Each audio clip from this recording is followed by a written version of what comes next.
Hey everyone, so this is me on the left side and I'm having an interview with this guy on the right, but this video is actually the in-depth interview with this guy. If you haven't seen the short version yet, I would recommend that you watch that first because it's a great introduction, and then you can always come back to this one later. So here we're going to talk about the morality of drugs, the drugs themselves, ritualization, and some safety tips. And we're going to do this in the in-depth segment we call Down the Rabbit Hole.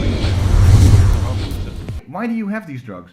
Because I want to try them. I've tried a lot of them, and because I'm really interested in their effects. Mm-hmm. I'm more into the whole psychedelic kind of thing lately. Because you have all different psychedelics. So you have the phenethylamines, like the 2CB, for example, which is also illegal, by the way. Mm-hmm. But you also have 2CC. You can go on almost indefinitely. Same with all the tryptamines. You have all these DMT analogs, like DPT. I have here, for example, or for Eco DMT, which is more like mushrooms, stuff like that. And the whole thing about LSD analogs, like LSD, 1P LSD, ethyl LAD. So I've also heard that there's people not so much trying to circumvent the law, but also just trying to find new things, new drugs, basically. Yeah. Do you have an example of that? Yeah, there's of course always people who are looking for a more optimized type of drug. I mean, they might like MDMA, but they want to have it last longer, for example. You mean this, right? Yeah, exactly. Last longer or shorter. Or shorter, yeah. For example, they might be looking for something else. For example, methoxetamine you can compare to ketamine a little bit, but it lasts 5 times as long. Oh, it's also more trippy in my opinion. Mm-hmm. Or methadone, which looks like MDMA a bit, but it gives you more energy. Up to a certain, of course, in everybody's experience might be different, but in general it gives you more energy and it lasts a little bit shorter. 6-APB looks a bit like MDMA, but it also lasts longer. It's less intense, mm-hmm. in my experience. You can go on. You have, of course, all the different 2Cs. I mean, you perhaps like 2CB, but you think, it lasts too long for me or too short. And then you can also look into the other 2Cs. I mean, 2CI, for example, lasts 2 hours longer than 2CB, while 2CC lasts 1 or 2 hours shorter than 2CB. And 20 years ago, it was basically very simple. There were let's say 10 types of drugs in general. Yeah. And now I believe last year there were 140. Here's the right number. I don't know. There were so many new types of drugs. Yes. That it's the floodgates are open. Yeah, and of course, this is the result. Of course, yeah, but it's just also the research by Alexander Shulgin. Mm-hmm. He made all these lists of drugs. He just tried them. He just tweaked a little bit every molecule. He already did that in the 70s. 60s, 70s. Yeah. He already made a lot. It's not even that new. No. A lot of these things are already in those books. It's just that it's nobody ever really talks about it. No. Yeah. So thank you. What is it? This is like salvia. Salvia. So yeah. You can just buy sage. Yeah, that's perfectly allowed. You can buy it here in smart shops, just like kratom, which is also from a leaf. Can you buy that in a smart shop? Yeah. Here in Amsterdam? Yep. Oh, that's so interesting. But it also says not for consumption. Oh, really? It's just botanical specimen. Yeah, they also sold 2CB, like they used to. They used to? Yeah. Yeah? 4FA sometimes also you could buy there under a different name and much more expensive. DPT. And this is dipropyl tryptamine. Sounds like a hip hop group from the 90s. Yeah. No, but it looks like DMT a bit. It's like its cousin, if you want to call it that. But it's actually a whole different drug altogether. Yeah. But it's the same family. There's also a church in America, the Church of Inner Light, I think. And they have this as their drug of choice, just like you have mescaline churches. I see some pills here. Yeah. This is just ecstasy. Yeah, this is MDMA. MDMA. Yeah. MDMA pills. MDMA pills. And so ecstasy. Yeah. Yeah, and that's not allowed. No. In Holland, you're allowed to have one with you. Then they won't fine you or whatever. No. They'll just take it away. Yeah. But then this would be illegal. Yeah, this would be illegal to have on you. Yeah. So this is because I would count as being a dealer, although this is more of a collection thing. Yeah, right. These are a couple of different ones. Yeah, it's more of like collecting stamps. Yeah. You don't really use them. MDMA, I haven't used for quite some time now. It's a hobby. Yeah. But in case friends of mine want it, I know these pills are good since I have tested them. And I can give them away. But for example, here we have some hash you can buy here in the coffee shops, also semi-legal. Yeah, semi-legal. It's illegal to import. It's basically illegal until it's in a coffee shop. Yeah. And when it's in a coffee shop, it's not prohibited. Let's call it that way. But I think the problem is, of course, that we all, at least most of the laws, are based on sort of morality, saying that you cannot do this with your body. For I don't know. That seems to be the bottom line most of the time. I mean.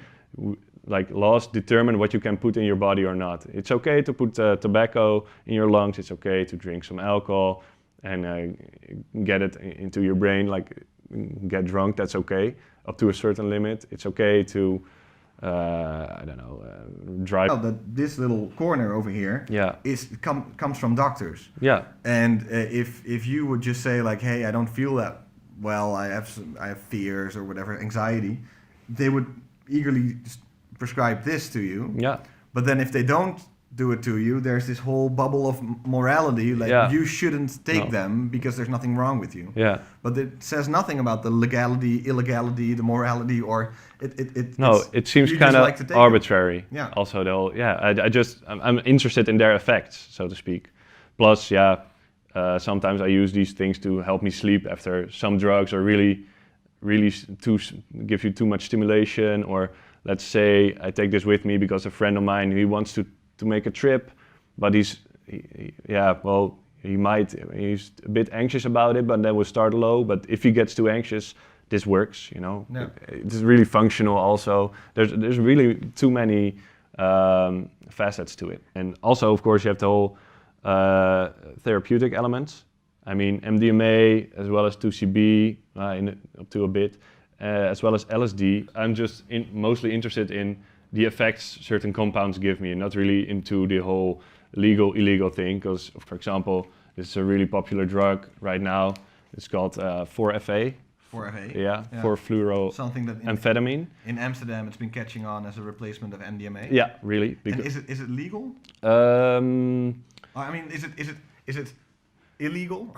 Well, that's a better question. As far as I understand, it's like this. You can have it like at home or whatever in a bag, and it's not looking as you're going to consume it. But as soon as you put it in, for example, a capsule or whatever you're going to do it, and you have it on you, then it counts as a drug you have on you. Yeah, so then you make it ready for consumption, and then it's illegal. And that's illegal. Even probably. The first time when I saw this, I was sort of impressed. I was like, holy Jesus, this is next level. Well, it also depends what you're doing with them, I guess. I'm pretty sure it's that. Because, like I said, I'm just really interested in the effects, and the collection came into being in, let's say, 3 years or whatever, you know? It's not like, all these drugs I wanted, I'm gonna use it all. No, it's just, I always plan ahead, I'm gonna try this, and perhaps then with some friends or whatever, and then write a little bit about it on the internet, since that's where I get almost all of my information, from the internet. Like a lot of forums. There's a big community also with all these things, because some of them, they're really new and only a couple of people posted reports on them online. So I wait a bit until I see, okay, this is fine to use. But they have some form of responsibility for taking care of their citizens, let's call it that way. I mean, these citizens are free, but on the other hand, they have created a system in which so much risk is accepted, so to speak. But on the other hand, they look at you like, hey, just don't do this. Just stop your hobby and just don't do it. That will be a solution, I guess, for them. Yeah. But as we both know, because I know this subculture, and I don't have anywhere like this at home whatsoever. But you just know that this will keep on happening. Of course, because people will always try and I don't know, expand their mind or narrow their mind. Or I mean, alcohol we can really work with in our society up to a point, because there's a ritual to it. We generally agree we don't take breakfast with 5 beers in the morning, right? Yeah. But we find that okay on Friday evening, because there's no more responsibilities then or whatever. You kind of think about when you're gonna drink, but the kids are in bed, maybe. Yeah. I mean, but the same goes for this. I'm not gonna take, today I have to work, but I find work boring, so I'm gonna take all of this. On the other hand, stuff like LSD, you can also easily ritualize yourself. I mean, you have some friends you always take LSD with. Okay, we're gonna plan ahead. Next day we keep free.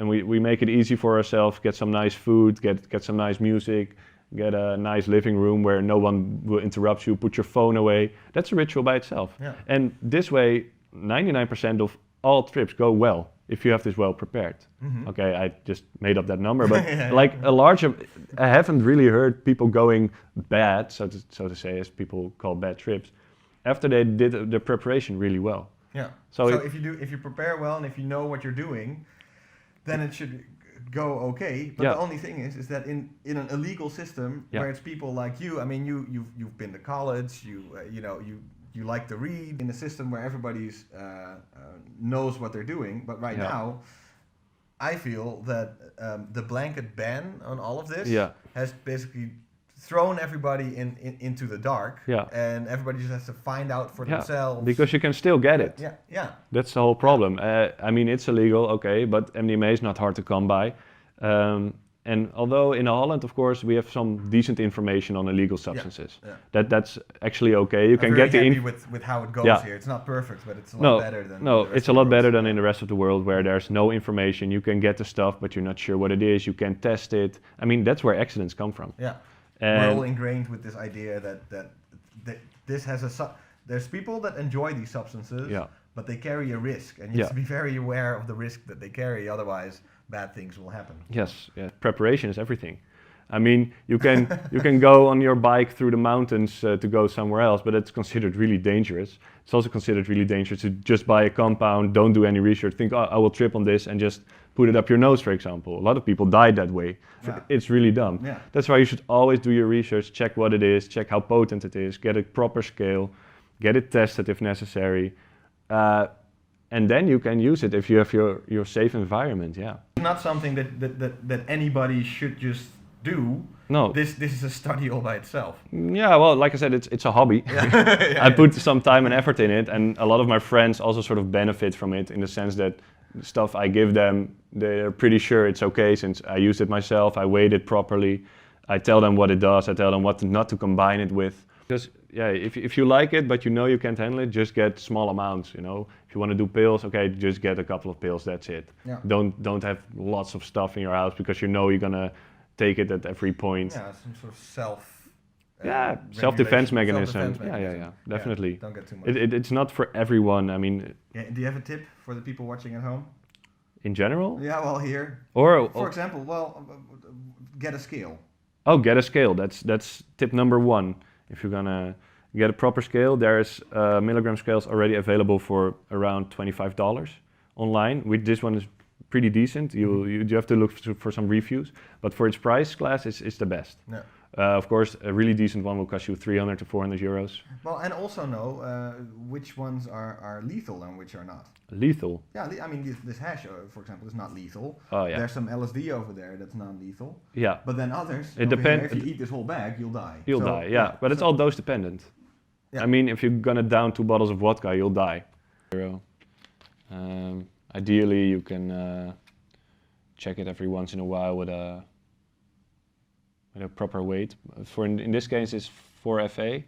I usually take doses of about 150 milligrams. This is in grams, so 0.130 gram is 130 milligrams.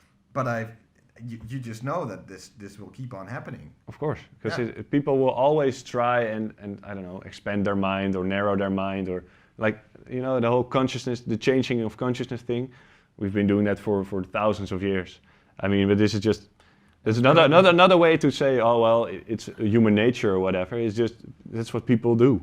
Yeah. I mean, there's a big demand for these kind of things. People want to trip. Okay, let them trip and make sure it's safe. And now it's our own responsibility. I'm trying to do my best here also, like explaining stuff and like contributing on the internet, which is a really great resource for these kind of things. Mm-hmm. But you have to know that some of these compounds are really new and we don't know the long-term effects yet.